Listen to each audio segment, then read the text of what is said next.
How can I get my child's text messages sent to my phone? What app allows me to read my child's text messages? As a parent, you've probably asked yourself the same questions.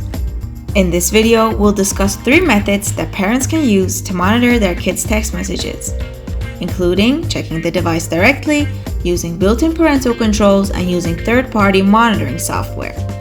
Method 1. Check the device directly. The first method is to physically check your kid's phone for text messages.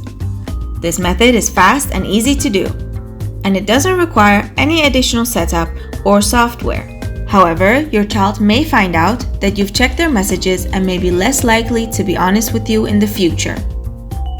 Method 2. Use built-in parental controls.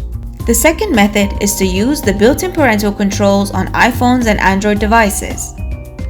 This method requires activating parental control settings on your kid's device and linking it to yours. This way, you can remotely monitor your kids' text messages and have the ability to block certain contacts.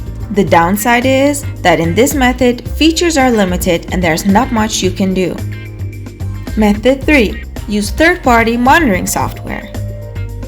There are many apps available that allow parents to monitor their kids' text messages. It's easy to set up and use, and you can receive notifications when your child receives or sends text messages.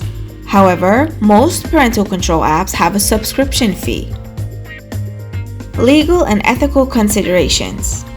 Monitoring your kids' text messages is a controversial topic, and it's important to check legal and ethical implications before taking any action. In any case, try to first have an open and honest conversation with your kid about monitoring their text messages. Whether you choose to check your child's device directly, use built-in parental controls, or third-party monitoring software, it's important to have an open and honest conversation about why you need to check their online activity.